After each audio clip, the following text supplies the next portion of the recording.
한 주간도 평안하셨습니까? 예, 아멘. 주님의 이름으로 또 사랑으로 문안합니다. 오늘 말씀의 제목은 위로부터의 직분입니다. 소위 교회 안에 들어오면 직분이라는 게 있는데 이것이 어디에 기원을 두고 있을까? 어떻게 시작되었을까? 오늘 이런 말씀을 함께 하나님 앞에서 받겠습니다. 출애굽기 35장에서 레위기 7장에 이르기까지의 모든 내용을 보면 성막의 모든 기구와 또 제사장의 옷, 성의를 만드는 것, 그리고 실제로 이렇게 그 모든 것이 세워지는 것에 대한 내용을 기록하고 있고, 그렇게 성막이 세워진 이유가 뭐냐 할 때 레위기 1장에서 7장까지의 내용처럼 이 희생 제사를 하나님 앞에 드리기 위해서인데, 과연 그럼 그 희생 제사를 누가 드릴 거냐 할 때 오늘부터 10장까지, 그래서 8장부터 10장까지는 그 희생 제사를 드릴 대제사장을 위임하고 또 취임하고, 그래서 실제로 하나님 앞에 이 예배를 제사를 집례하는 내용을 기록하고 있습니다. 방금도 말씀드린 것처럼 이 이스라엘 백성들의 입장에선 지금 오늘 이 자리에 오기까지 얼마나 많은 시간이 걸렸을까요? 그쵸? 지금도 무언가를 공사하려고 하면 그 기간이 만만치 않은데, 특별히 그들은 한 번도 보지도 못했던 어떤 식양이라고 하죠. 양식을 따라서, 그리고 이것이 사람에게가 아니라 하나님 앞에 드린다는 이런 마음으로 할 때 정말 바느질 한 땀 한 땀이 이태리 장인이 한 땀 한 땀 뜨는 건 비교할 수 없을 정도의 정성과 두려움과 감격과 그저 떨림을 가지고 이 일을 행했을 겁니다. 그래서 이 모든 것이 이제 완성이 되자 하나님께서 모세를 통하여서 1절에 보면 여호와께서 모세에게 말씀하여 이르시되 하면서 드디어 이 희생 제사를 드릴 제사장을, 그야말로 대제사장을 위임해라 라는 명령을 받게 됩니다. 모든 백성들이 이 명령을 받았을 때 어떤 마음이 들었을까요? 그저 그랬을 것 같아요? 한번 상상을 해보세요. 방금도 제가 말씀드린 것처럼 이게 얼마나 많은 시간이 걸렸을 거예요. 그렇죠? 그럼 이것을 하면서 그렇게 고대하던 여러분, 혹시 결혼식을 이렇게 두고서 그 시간을 보냈던 날들이 생각이 나시나요? 보통 날짜를 잡고 나면 그날까지를 소위 기다린다고 할 때 어떻게 기다린다고 그래요? 손꼽아 기다린다고 하죠. 그런 것처럼 이스라엘 백성들에게 이 하나님 앞에서의 제사는 드디어 하나님을 온전하게 만날 수 있는 어떤 기회요, 방법이요, 통로라는 의미에서 가슴 벅찬 것을 표현할 수가 없을 정도의 그런 날입니다. 자, 그럴 때 이제 이 하나님께서 모세에게 무엇을 준비해라 하면서 위임식을 위한, 제사장 위임식을 위한 준비에 대해서 말씀하시는데 그 내용이 1절에서부터 13절까지입니다. 첫 번째 1절에서 5절까지를 보면 어떤 내용이 나와 있냐면, 첫 번째 뭐 해라? 사람들을 어떻게 해라? 모으라. 소집해라. 예배를 드리려면 어떻게 해라?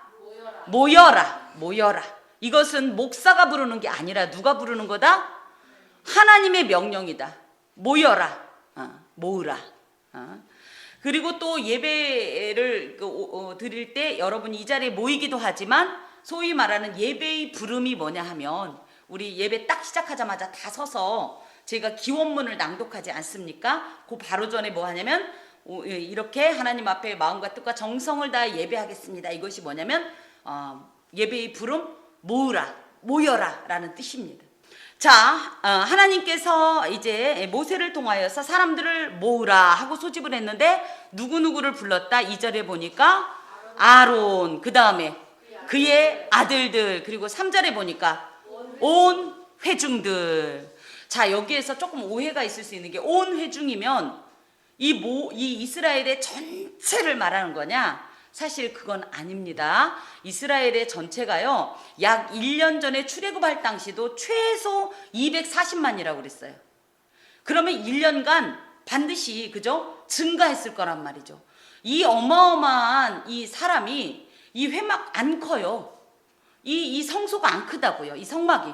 근데 그곳에 다 들어올 수 있었을까? 그래서 아마 이스라엘을 대표하는 장로들 한 70인 정도, 그 출애굽기에 나와 있는 70인 정도가 이 소집이 됐을 거다.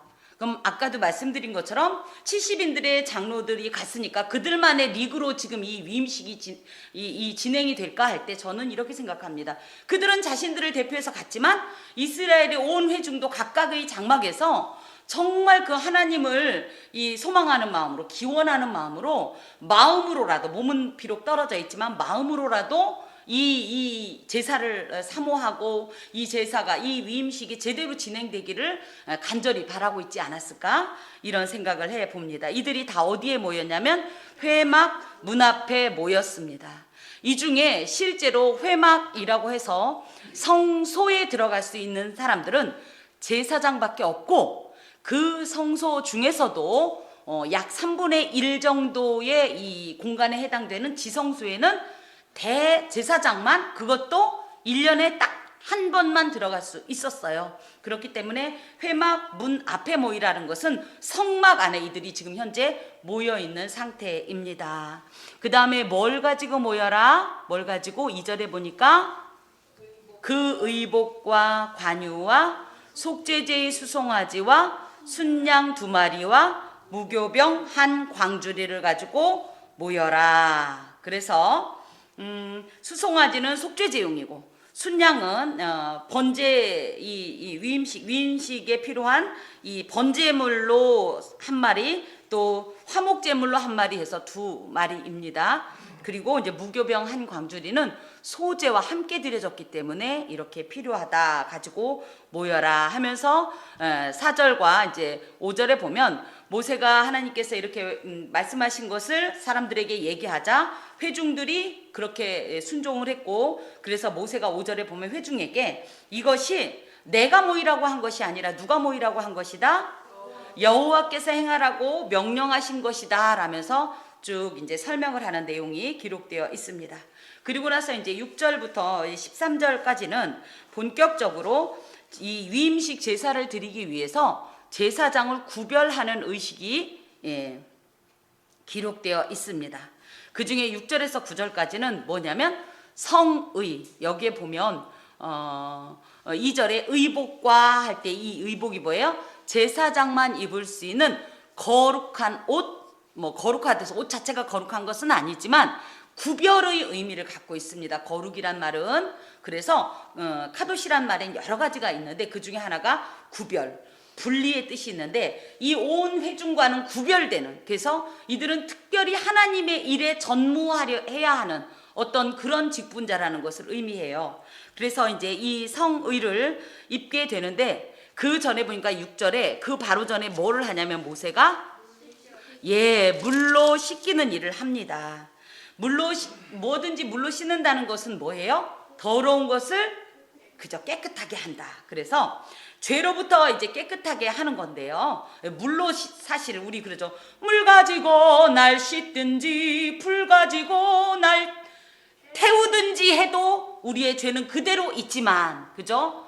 이건 하나의 이제 상징적인 이제 어떤 의식이죠. 그래서 죄로부터 깨끗하게 해서 내가 깨끗해지기보다는 거룩하신 하나님을 배울 때 온전하여 생명을 보존하려고 하는 그런 의미가 있습니다. 실제로 출애굽기 30장 20절에 보니까 그런 내용이 나와 있어요. 그래서 물로 씻어라 그러는데, 제사장들은 봉사를 위해서 성막에 들어갈 때는 반드시 성막 앞에 놓여있는 물두멍에 있는 물로 자신의 손과 발을 씻었습니다. 그리고 나서 1년에 한 번 있는 속죄일에는 온몸을 다 씻었어야 했어요. 그래서 우리가 이렇게 예배를 좀 생각해 보면 어떤 날은 와서, 그죠? 딱 그 교회에 와서 마치 수족을 씻는 것처럼, 그죠? 이렇게 하나님 앞에 우리가 회개하고 우리 자신을 돌아보는 날이 있는가 하면, 어떤 날은 뭐예요? 온몸을 씻는 것처럼, 특히 이렇게 더욱더 깊숙하게, 예를 들어 지난 사순절 마지막 주간 같은 경우는 우리의 죄를 참회하면서 자복하면서 이런 것들이 현대적으로 적용이 될 수 있습니다. 자, 그래서 제사장의 이제 예복을 이제 착용하는데요. 뒷불을 꺼주면 더 잘 보이지 않을까 싶은데요. 자, 제사장의 옷은요 총 7종류입니다. 그래서 7절에 보니까 맨 처음에 뭐를 입혀요? 맨 처음에 뭐를 입혀요? 7절을 보세요. 속옷을 입힙니다. 이 속옷은 뭐냐면 여기 이렇게 하얀색으로 나와 있죠? 그래서 예수님의 의상의 특징이 뭐예요? 투피스가 아니라 원피스 입으셨죠? 네. 그 원피스와 같은, 그래서 우리 뭐라고 그래? 세마포 옷이라고 하는, 이것이 세마포로 짠 하얀색 속옷입니다. 예수님이 속옷을 그 제비 뽑았다 할 때 그 속옷이 어떤 옷이에요? 팬티가 아니라 이 원피스예요. 자, 그런 다음에 두 번째 뭐를 했어요? 속옷을 입히고 띠를 띄우고, 그리고 나서 자, 겉옷을 입히고. 그래서 이 속옷은 속옷 위에 있는 띠는 의복으로 치지는 않습니다. 그리고 나서 겉옷을 입히는데, 이 겉옷이 뭐냐면요, 이 파란색, 이 청색. 그래서 요 끝에 무언가가 있지요. 이게 뭐냐면 금방울과 석류를 금방울 석류 해서 이 소리가 계속 나도록. 그래서 전승에 의하면 지성소에 들어갔을 때 소리가 나도록 하기 위해서, 이것은 하나님께서 소리가 나서 죽음을 면하게 해라 라는 말씀을 하시기도 하셨고, 전승에 의하면 1년에 1차례 대제사장이 지성소에 들어갔는데 그가 하나님 앞에서 죄에 대한 온전한 청산이 있지 않은 상태에서 들어가면 방울소리가 들리지 않죠. 이 제사장이 지성소에 들어가서 움직일 때마다 딸랑딸랑딸랑 하는 이 방울소리가 나야 되는데 아무 소리도 들리지 않으면 어떤 일이 있는 거예요 지금? 죽었죠. 그래서 이런 장면을 좀 생각해 볼 거는, 누가복음에 보면 세례 요한의 아버지가, 그죠? 그 제사를 드렸는데 그 안에서 오래 지체되니까 사람들이 어떻게 했어요? 기이 여겼다고 그랬죠? 이제 그걸 연상해 보면 좋을 것 같습니다. 그래서 이제 아까도 말씀드렸지만 한 전승에 의하면 그 내용이 성경에 나와 있지 않기 때문에 전승이라고 말씀을 드리는데, 혹시 모를 일에 대비해서 대제사장들이 지성소에 들어갈 땐 한쪽 다리에 줄을 묶고 들어갔다라는 얘기가 있어요. 왜요? 들어가는데 딸랑거리지 않으니까 밖에서, 그 누구도 이 지성소 안에 대제사장 외엔 들어갈 수가 없기 때문에 밖에서 죽은 대제사장을 밖으로 끌어내야 했기 때문입니다. 그런데 성경에는 한 번도 그런 일은 기록되어 있지 않습니다. 그래서 성경에 기록되어 있지 않기 때문에 뭐 실제로 대제사장 중에 그런 일을 당했다라고 얘기할 만한 일은 없지만 어찌 되었던 그런 전승이 있습니다. 그리고 나서 그 위에다 뭐를 하냐면 이 화려한 약간 앞치마 같기도 하고 조끼 같기도 한 얘가 뭐냐면 에봇입니다. 그래서 이 겉옷 그리고 이 에봇 또 저 금패 등은요 제사장, 그것도 대제사장만 입을 수 있는 특별한 옷이었습니다. 에봇은 딱 보기에도 무척 화려해 보이죠? 여기를 보세요. 여기. 자, 무척 화려해 보이죠? 그래서 색깔을 옷을 짠 이 에봇을 이 수놓은 실이 금실, 청실, 자실, 그 다음에 홍색, 그 다음에 가늘게 꼰 배실로 화려하게 이렇게 꾸며져 있고요. 그 다음에 또 뭐가 있냐면 그 위에 장식 띠를 띄워서, 그래서 허리 벨트 있지요? 이것도 의복으로 규정을 합니다. 또 그 다음에 8절에 보면 이 에봇 가운데에 가슴팍에 뭐를 붙여라? 흉패를 붙여라. 이 흉패는요 약 25cm 정도의 이 정사각형 크기로 이스라엘 12지파를 상징하는, 여기 가운데 보면 보석 있죠. 보석. 이게 다 보석이에요. 12개의 각양 보석을 이렇게 흉패에 붙였어요. 그리고 각 이 모퉁이에 금 고리를 달아서 그래가지고 이렇게 뒤로 묶을 수 있도록, 그래서 에봇 위에다가 흉패를 착용을 했습니다. 특히 이 흉패에는요, 두 겹으로 만들어서 그 안에, 여기서 겉으로는 보이지 않지만 저 흉패 안에 뭐가 있냐면 우림과 둠밈이라는 특별한 돌이 들어갑니다. 이 우림과 둠밈은요, 빛 그리고 또 완전함을 의미해요. 그래서 우림은 빛, 그 다음에 둠밈은 완전함인데 이 두 개를 이 흉패 안에 넣었었어요. 대제사장 의복 속에.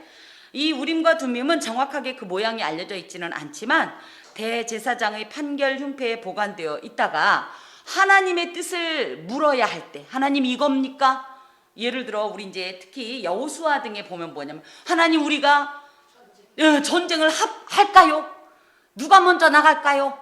이런 걸 여쭐 때 이 우림과 둠밈을 통해서 하나님의 응답을 받았습니다. 그래서 이것을 하나님의 뜻을 살피는 어떤 신탁의 도구로 썼는데, 놀랍게도 우리 어떤 식으로 이 반응이 있었는지는 모르겠어요. 그런데 사무엘상에 보면 사울이 하는 말이 있어요. 여호와께서 우림으로도 둠밈으로도 답하지 아니하시니. 그래서 아마 뭐 이 우림과 둠밈이라는 것이 하나님께서 뭐 예를 들어 예스면 뭐 우림이 빛나거나, 그죠? 노우면 둠밈이 빛나거나 뭐 이렇게 했을 텐데, 아무리 그 우림과 둠밈을 두고 하나님의 뜻을 구해도 아무런 대답이 없을 때도 있었다. 이걸 바꿔 말하면 하나님께 우리가 기도할 때 하나님은 예스로도 답하신다. 또 뭐로도 답하신다? 노우로도 답하신다. 근데 우리는 하나님께서 소위 말하는 응답이 없다라고 하지만 하나님의 침묵도 뭐다? 응답이다. 다만 내 뜻대로 안 되니까 하나님이 응답하지 않으셨다고 하지만, 아니요, 대부분의 이 하나님의 침묵의 응답의 의미는 뭐냐면 기다려라, 때를 기다려라, 내지는 나의 방법을 기다려라 라는 의미로 해석할 수 있습니다. 그리고 이제 관해서 모자요, 흰 모자. 그래서 이 속옷, 세마포로 속옷, 관은 배실로 짰는데 속옷과 이 관은 같은 이 재질로 짜졌습니다. 그리고 일반 제사장들은 이 흰옷과 이 관을 쓰고 하나님 앞에서 이 제사를 섬기곤 했습니다. 그 다음에 이제 요 가운데 있는 것이 금패예요. 금패. 예. 금으로 만든 일종 이제 띠 같은 건데요. 여기에는 뭐라고 되어 있냐면 출애굽기 39장 30절에 보면 여호와께 성결. 그래서 얼마나 이 하나님 앞에서 온전해야 되는지, 그래서 여호와 앞에서 대제사장 직분을 감당하려고 할 때 정말 이 글자만을 보고도, 새겨진 이 글자만을 보고라도 더욱더 성결하고 온전하게 하나님을 섬기려고 하였던 어떤 그런 의지가, 하나님의 그렇게 또 섬겨야 한다라는 하나님의 거룩한 의지가 반영이 되어 있습니다. 특별히 이런 제사장 의복은요, 예수님 그냥 색깔이 들어간 게 아니에요. 그냥 모양이 들어간 게 아니에요. 다 예수님의 인격, 사역의 어떤 특징, 예수님의 어떤 속성들이 다 들어가 있고요. 예수님은 실제로 우리가 한 2주 전에 살펴본 대로 온전한 대제사장으로서 예수님의 모든 것을 드러내는 것이 대제사장의 의복이다, 이렇게 우리가 이해할 수 있습니다. 더하여서 그 다음에 무엇을 하냐면요, 10절에 보니까 뭐예요? 그래서 6절에서 9절까지는 성의 착용에 대한 것이라면 10절에서부터 13절까지는 관유를 붙는 건데요.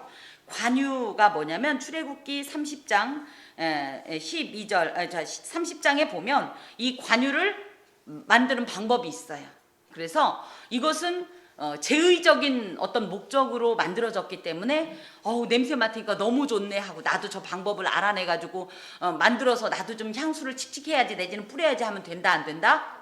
안 된다. 절대로 이것은 하나님의 것이기 때문에 일반 백성이 일반적인 용도로 사용하면 그 백성 중에서 끊쳐지리라 라는 하나님의 엄중한 경고가 기록되어 있는 것이 이 관유입니다. 이 관유를 이제 12절에 보면 아론의 머리에 붓고 그에게 발라 거룩하게 하고, 우리 예수 그리스도를 그 사역적으로 누구라고 하냐면 메시아라고 합니다. 이 메시아라는 말은 히브리어이고요. 그 다음에 그리스도라는 말은 헬라어입니다. 그래서 메시아를 의미어 그대로, 소리나는 그대로 표현한 게 그리스도인데요. 이 둘의 의미가 뭐다? 기름 부음을 받은 자. 그래서 이 그 그리스도의 예표가 구약적으로 누가 있다고 그랬냐면, 첫 번째 기름 부음을 받는 제사장, 또 그 다음에 선지자, 그 다음에 왕이 있습니다. 요 메시아의 예표가 바로 요 장면입니다. 특별히 이 관유를 붓는 행동을 마샤흐라고 하는데요. 마샤흐라는 말은 어떤 것으로 덮다라는 뜻이에요. 그래서 관유를 통해서 추악하고 속되고 온전치 못한 모든 것을 완전하게 마치 코팅하듯이 덮어준다는 의미가 있어요. 그래서 내 모습은 부족하지만 거룩하신 성령께서 이 기름 부으심으로 말미암아 하나님 앞에서 우리를 온전케 하시고, 또 그로 인하여서 하나님의 귀한 어떤 용도로 쓰임 받는 것을 상징합니다. 특별히 여기 11절에 보면 특징적인 게 있는데, 제단에 몇 번을 뿌려라? 7번을 뿌려라. 이것은 이 7번을 뿌린다는 자체가 이 하나님의 완전한 거룩성, 그리고 그 하나님의 완전한 거룩성 앞에 감히 저희는 죄인이지만 그럼에도 불구하고 하나님과 이 하나님의 언약 관계 속에서 하나님이 뭐라고 해서 나는 너의 하나님이고, 그죠? 또 나는 너의 아버지이고 너는 나의 자녀이고 나의 백성이다라는 이 귀한 언약 관계가 이 거룩한 어떤 이런 도유식으로 말미암아, 기름 부으심으로 말미암아 이 관계가, 원래 저희는 그럴 존재가 못 되는 거예요. 하나님 앞에 설 수 있는 존재가 못 되는데도 불구하고 하나님께서 그것을 인정하시고 이 화목의 관계, 이 언약의 관계를 계속적으로 이어나가겠다는 이런 약속의 징표이기도 합니다. 특별히 그것이 어디에 뿌려지냐 하니까 11절에 보면 그 제단과 모든 기구와 물두멍과 그 받침에 발라 거룩하게 하고 그랬는데, 특히 제단, 번제단이라고 하는 이 제단은요, 하나님께 제물이 직접 바쳐지는 곳으로 하나님에 의해서 속죄가 일어나는 장소로 지정된 곳입니다. 그래서 더욱더 다른 기구들보다도 거룩해야 했기 때문에 7번의 이 상징적인 핏뿌림 의식이 있었습니다. 이것을 잠깐 정리를 해보면, 물은요, 아까도 말씀드린 것처럼 이 하나님 앞에 나아갈 때 우리의 어떤 정결함, 또 어떻게 보면 거룩을 향한 어떤 우리의 이 간절한 소망을 의미하고, 제사장 예복이라고 할 땐 그리스도로 옷 입자, 그렇죠? 그래서 우리의 이 모습 이대로는 하나님 앞에 나아갈 수 없습니다. 하지만 예수 그리스도로 말미암아 우리가 하나님 앞에서 감히 온전한, 그래서 예수 그리스도의 의의 옷을 입고 하나님 앞에 나아갈 수 있고 섬길 수 있으며, 또 관유는요, 성령의 기름 부으심을 상징합니다. 그래서 성령께서 우리의 연약함과 우리의 모든 부족함을 정죄하거나 판단하거나 탓하지 않고 오히려 완전하게 덮어주셔서 온전케 하시어서 하나님 앞에 이렇게 쓰임받는 것을 의미하고, 특별히 직분 맡은 자라면 이렇게 자신을 거룩하게 하면서 예수 그리스도로 옷 입고, 그래서 지금 제가 이렇게 가운을 입은 것도 일종의 이런 것에 약간, 그죠? 여기에서 온 어떤 그걸로 저도 유사하게 하는 건데, 이렇게 성의를 착용한다는 것은 나의 나된 것은 다 그리스도 안에 집어넣고 오직 하나님의 영, 예수 그리스도만 증거되기를 원하는 그런 어떤 의지에서도 이 성의를 착용합니다. 그리고 특별히 주의 직분을 감당하는 자에겐 내 뜻과 내 능력이 아닌 성령의 거룩한 기름 부으심, 이따가 은사에 대한 이제 말씀을 드릴 건데, 이 하나님께서 주신 은사로 사역해야 함을, 또 그 권능에 의지하여 사역해야 함을 의미합니다. 14절부터 36절까지는 이제 본격적인 위임식 제사가 이제 기록되어 있는데요. 특별히 속죄제가 17절까지 기록되어 있습니다. 속죄제라는 것은 뭐예요? 죄를 속함받는다. 그래서 죄의 회개와 정결을 상징하는데, 이 예식의 궁극적인 목적, 이 속죄제를 드리는 목적은요, 물론 아론을 정결케 하려는 목적도 있지만 그것보다 더 궁극적인 것은 거룩하신 하나님께서는 죄악 가운데 임재하실 수가 없기 때문에, 그래서 그 하나님의 임재를 간구하기 위해서 우리의 모든 죄악되고 속된 것을 다 씻어내는 어떤 이런 것을 상징합니다. 이렇게 우리가 와서 회개기도를 이렇게 하나님 앞에 딱 오자마자 제일 먼저 뭐예요? 하나님, 저 왔어요. 제가 지난 날을 살펴보니 너무 부끄럽고 죄송스럽고 하면서 이렇게 회개할 때가 나를 정결케 해서 하나님을 만나 뵙게 하기 위함도 있지만, 반대편에서 생각할 땐 뭐예요? 하나님은 이 죄 있는 곳엔 절대 거하지 않기 때문에 나를 하나님 앞에서 예수 그리스도로 옷 입고 또 예수 그리스도의 피로 정결케 되면 하나님께서 이곳에 임재하셔서 나와 교제하시고 또 나와 동거하시고 동행하심을 상징하기 때문에 이 속죄제를 드립니다. 첫 번째 속죄제 때 제일 먼저 하는 게 뭐냐면 14절에 보니까 제물의 머리에 안수를 했다. 예전에 이제 얘가 성이 자꾸 고시로 갔다 박시로 갔다 하는데, 우리는 이제 고재규를 썼기 때문에 고재규 머리에 그럴 때 뭐 했어요? 어떤 의미를 갖는다고 했어요? 나의 모든 죄가 제물에게 다 전가돼서, 그쵸? 이 제물이 그래서 죽고, 그래서 그것 때문에 나는 이 죄 속함을 입어서 살아난다. 하나님 앞에 배울 수 있다. 이런 의미를 가지고 있고, 그 다음에가 이제 뭐냐면 15절에 보니까 피 뿌림의 의식을 갖는데요. 피는 죽음이며 희생이에요. 하지만 또 피는 생명이기도 합니다. 그래서 이런 피 뿌림을 통해서 나는 죄로 인해 나의 모든 죄는 죽고 예수 안에서 새로이 살아나는 것을 의미해요.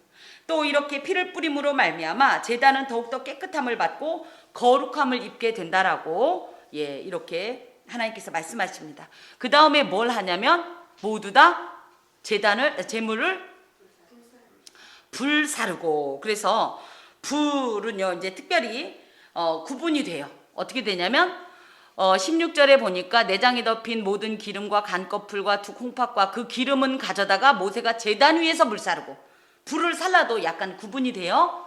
이 기름은 무엇을 상징한다고 그랬어요? 그 제물에 있어서 최상의 어떤 부분을 상징합니다. 그래서 가장 좋은 것은 제단 위에, 거룩한 제단 위에 불사름으로써 하나님께 바쳐드리고, 그 다음에 또 보면 17절에 가죽과 고기와 똥은 진영 밖에서 불살랐으니, 진영 밖이라는 것은 그야말로 하나님으로부터 구별되어진 것 이외의 어떤 곳으로서 이런 모든 추악하고 더러운 것들은, 이 죄와 저주의 상징인 것들은 진영 밖에서 불사름으로 인해서 그야말로 거룩이 유지될 수 있는 것을 또 상징합니다. 그래서 예수의 피와 죽음으로 인해 깨끗함과 거룩함을 입는 동시에 더러운 것은 예수 앞에서, 그렇죠, 깨끗해지면서 또 더러운 것은 예수 그리스도 안에서 불로써 이 소멸되는 것을 상징합니다. 18절에서 21절까지는 또 번제에 대한 이 기록이 있는데요. 번제는 뭐냐면 다 태우기 때문에 올라, 그죠? 그래서 완전한 헌신, 희생을 상징합니다.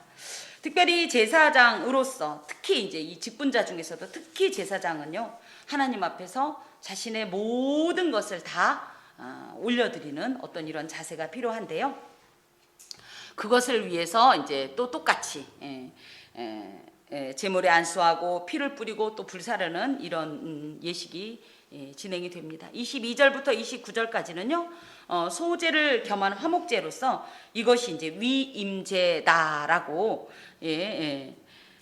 보면 기록되어 있는데, 이 위임제다라는 말은요, 위임하다라는 게 뭐예요? 위임하다?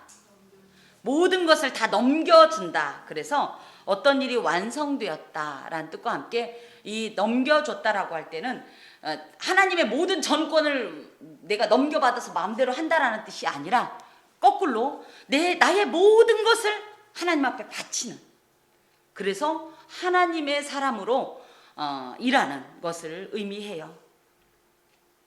또 상대적으로는 하지만 또 하나님 앞에 그렇게 위임을 했고 또 하나님께서 권위를 위임하신 것을 갖다가 이 어떤 제사장들이 하나님의 어떤 일의 대행자로 이렇게 일을 하죠. 대항과 대리는 요 뒤에 잠깐 거론을 하겠습니다. 근데 여기에 보니까 이 피를 뿌리는 장면이 아주 독특한데요. 어떤 장면이 나오냐면 23절부터 24절까지 보니까 피를 가져다가 어디에다가 아론의 오른쪽 귓뿌리와 또 오른쪽 엄지손가락과 또 오른쪽 엄지 발가락에 이렇게 바르게 됩니다.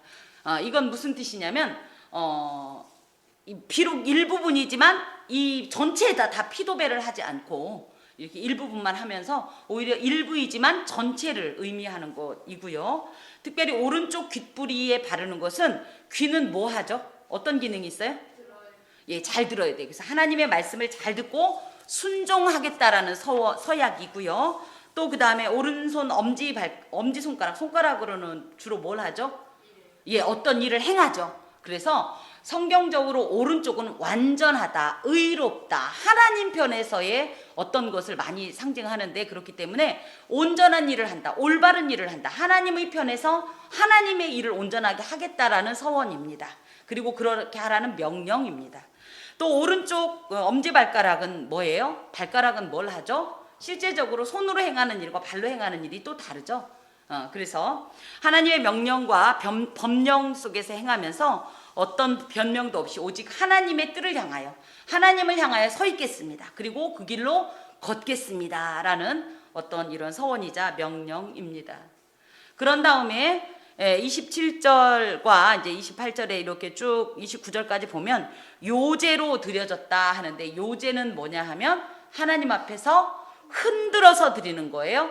예, 이렇게 이 제물이 있으면 거제는 위로 올렸다 내렸다, 요제는 앞으로 뒤로, 그죠? 그래서 이것은 어떤 의미를 갖냐면 이렇게 앞으로 뒤로 흔들었던 이것은 다 하나님 겁니다. 하나님께 속한 겁니다. 그래서 실제로 사람을 흔들면 뭐예요? 제가 예를 들어 사랑하는 우리 막둥이를 데리고 하나님 앞에서 요제로 흔들었으면 우리 막둥이는 누구 겁니다?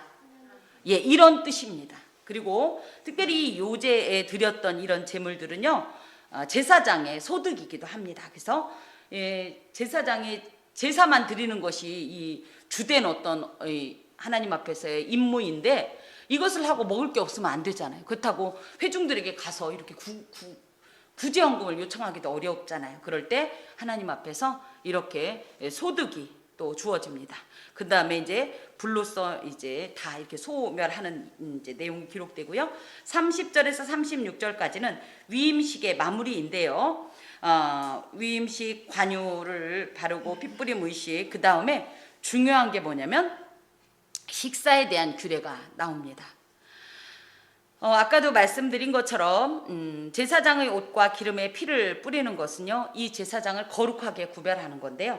특히 또 한 번, 그러니까 아까 제단에도 뿌리고 기구에도 뿌렸는데 제사장에게 또 뿌리는 것은, 귓불이나 다 발랐는데도 또 뿌리는 것은 그만큼 성직을 담당하는 어떤 직분자들은 보통 사람들보다 더욱더 성결해야 됨을, 더욱더 하나님 앞에 온전하고 거룩해야 됨을 상징합니다. 그리고 31절부터 32절에 이제 방금 말씀드린 대로 그 제사 제물을 어떻게 식사할 거냐, 그리고 어떻게 처리할 거냐에 대한 이야기가 나오는데, 여기에 보니까 조금 32절에 보면 31절 아랫부분부터 보면 너희는 회막문에서 그 고기를 삶아 위임식 광주리 안의 떡과 아울러 그곳에서 먹고, 그럴 때 회막문에서 먹으라니까 문지방에 걸터 앉아 먹으라는 게 아니라 회막문 안에서, 사실은 성소 안에서 제사장들은, 그럼 다른 사람들은 만약에 먹는다고 해도 성소 밖에서 이렇게 구분이 됩니다. 그리고 먹는다라는 것은요, 그냥 자기들이 식사가 아니라 성소에서 먹는다는 것은, 우리도 그렇지 않나요? 친한 사람들끼리 같은 식탁에 앉아서 먹을 때 뭐라고 그래요? 함께 식사하면서 교제한다고 그러죠? 그것처럼 이렇게 성소 안에서 제사장이 음식을, 제물을 먹는 것은 하나님과 교제하는 것을 상징하고요. 창세기 등에 보면 예를 들어 아브라함이 이삭을 낳고 나서 이삭 돌잔치 비슷하게 할 때 그 주변의 사람들을 초청해서 함께 식사를 하는 내용이 나오는데, 이것은 단순한 식사의 관계를 넘어서 언약을 맺는 거예요. 그래서 거기에 부엘세바라는 맹세의 우물 이야기도 나오고 하는데, 그래서 하나님과의 언약 관계에 있는 존재고 예, 그것을 이행하겠다는 어떤 이런 서원이 함께 먹는 거고, 나머지는 불사를 아우 아깝게 왜 불사를 나. 그런데 이것은 하나님과의 식탁 교제로 썼던 거기 때문에, 거룩하기 때문에 일반적인 것과 접촉하면 오히려 부정하여지기 때문에 다 태우라고 이렇게 말씀하시는 겁니다. 33절에서 36절까지는요, 이제 7일간 제사장이 할 일인데요, 결국은 뭐예요? 성소에 머물러라. 성소에 머물러라. 그래서 이 7일이라는 것은요, 모든 일이 완성되었다는 의미를 갖고 있어요. 대표적으로 창세기 2장 3절에 보면 하나님께서 이 세상의 모든 것을 완성하시고 6일 되는 날까지 완성하고 7일째 안식하니라 이렇게 기록되어 있는데, 이 안식이라는 것은 단순한 쉼도 있지만 일이 다 마무리됐다는 뜻도 가지고 있어요. 그래서 그것을 위해서 이렇게 하나님 안에서 이 온전한 이 완성을 위해서, 이 위임식의 완성을 위해서 머물러라. 이것은 특히 니들 마음대로 하지 말고 반드시 하나님 앞에서 엄격한 복종의 마음으로 감당하라는 그런 뜻을 갖고 있습니다. 놀랍게도 이 모든 말씀에 이제 어떤 일을 해라 그러면, 예를 들어 9절에도 보면 아랫부분에 여호와께서 모세에게 명령하신 것과 같았더라. 13절에도 여호와께서 모세에게 명령하신 것과 같았더라. 17절 또 21절 계속적으로 29절 36절에 보면 다 여호와께서 명령하신 그대로를 이렇게 이행했다라고 되어 있는데, 하나님의 명령은 사람의 어떤 판단이나 어떤 선택에 의거하지 않습니다. 하나님께서 주신 모든 것들은 그대로 아멘하라, 온전한 복종을 해라 라는 어떤 것이고, 또 그렇게 했다라는 이런 말씀을 오늘 본문을 통해 주십니다. 아까 초반에 말씀드린 대로 현재 교회의 이 각종 직분들은 어디에서 비롯되었을까? 대표적으로 직분에 대해서는 교회론을 이제 다룬 에베소에 많이 기록되어 있는데, 에베소서 이제 4장 7절에 보면 누구는 사도로, 교사로 이렇게 세워졌다, 이런 내용들이 기록되어 있는데, 이제 저희가 오해하는 것들이 있어요. 교회의 이런 직분들은 누가 만들었다? 목사님이 만들었다? 네, 교회의 역사 속에서 필요하니까 만들었다? 철저하게 성경이 기원하고 있고요. 이 성경이 기원할 때 그 기원이 누구냐면, 오늘 우리 8장 1절에서 보다시피 여호와께서 모세를 통하여서 말씀하신, 그래서 기독교 신앙의 모든 규례와 직분은요, 인간이 아래로부터 우리의 필요에 의해서 만든 것이 아니라 하나님께서 만들어서 위로부터 내려주신 특별한 어떤 영광스럽고 은혜스러운 어떤 직분이며 선물이라는 사실입니다. 왜 그럼 이 직분을 만들었을까 할 땐 에베소서 4장에 보면, 4장 12절에 보면 성도를 온전하게 하며 봉사의 일을 하게 하며 그리스도의 몸을 세우기 위해서 만드셨다. 그래서 직분은 인간적인 필요로 누구는 이런 게 필요하니까 이런 거 시켜야지, 저런 게 필요하니까 저런 거 시켜야지가 아니라, 워낙 그 근본은 하나님께서 하나님의 선하신 섭리와 목적과 의미를 가지고 위에로부터 내려주셨다라는 것이 기본적인 겁니다. 여기서 또 특징적인 것은 아론을 좀 생각해 볼까요? 아론이 1대 대제사장이에요. 얼마나 영광스럽고 영화롭습니까? 그런데 놀랍게도 이 아론의 과거를 우리가 생각해 볼 때, 아론은 어떤 사람이었냐면, 아론 하면 제일 먼저 떠오르는 게 대제사장 이전에 뭐 하던 사람이에요? 모세가 하나님 앞에서 40일 동안 시내산에서 십계명을 받을 때 뭘 했죠? 아래에서 백성들하고 금송아지 만들었던 사람이에요. 이런 사람이 그 영화로운 1대 대제사장을 감당한다는 거예요. 여러분 어떻게 생각하십니까? 합당합니까? 괜찮아요?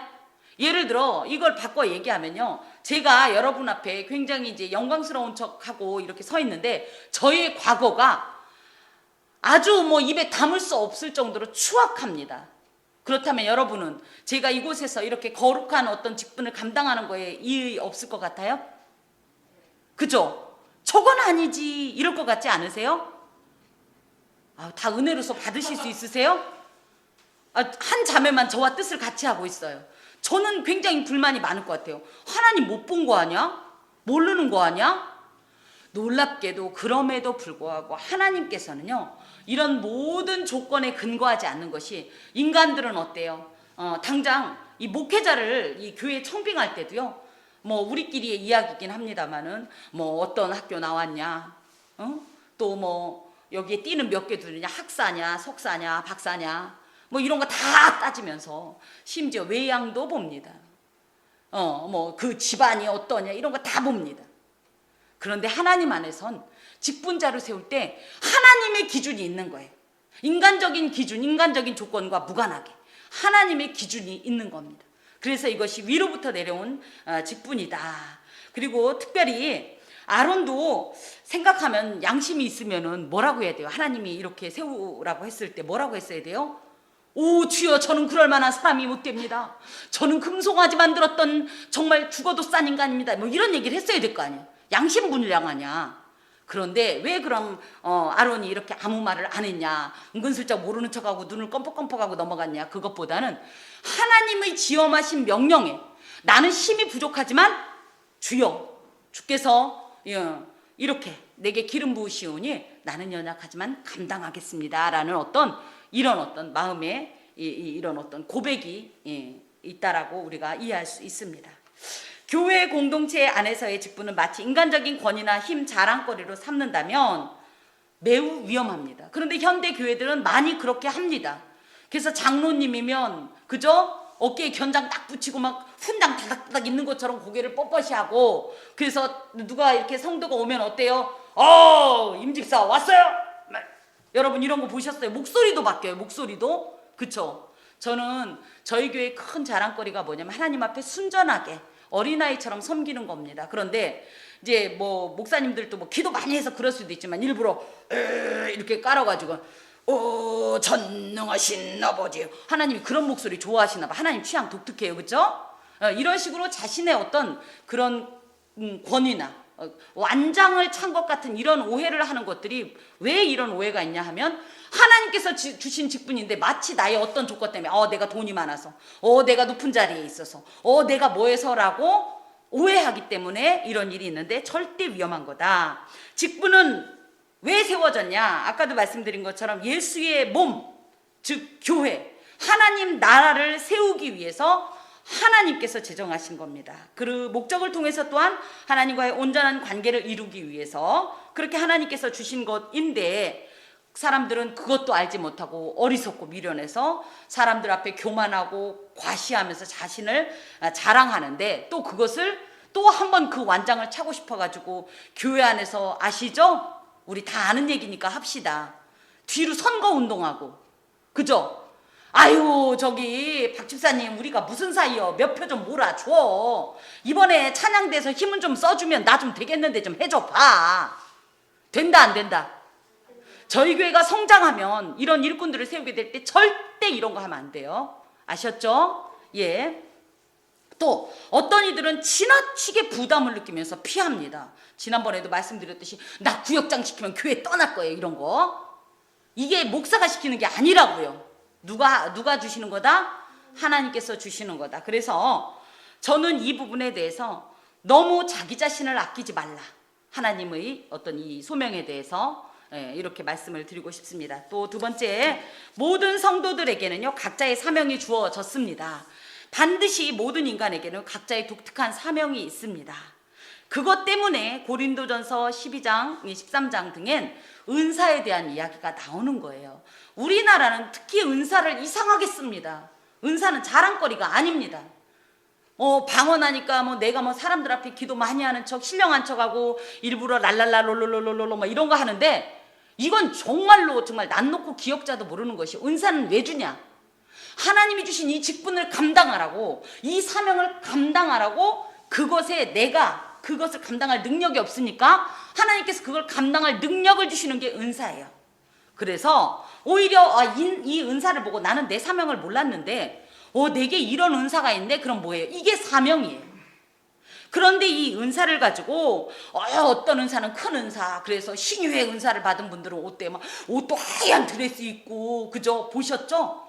막 야시한 드레스 입고 어떤 모 기도원에 몇십 년 전에 그저 막 다 이분이 나오면 예수님보다 더 큰 빵빠레를 울려가면서 막 이러고 나와서 막 이런 거 하는데 보셨어요? 전 실제로 봤고 여러분도 경험하셨을 겁니다.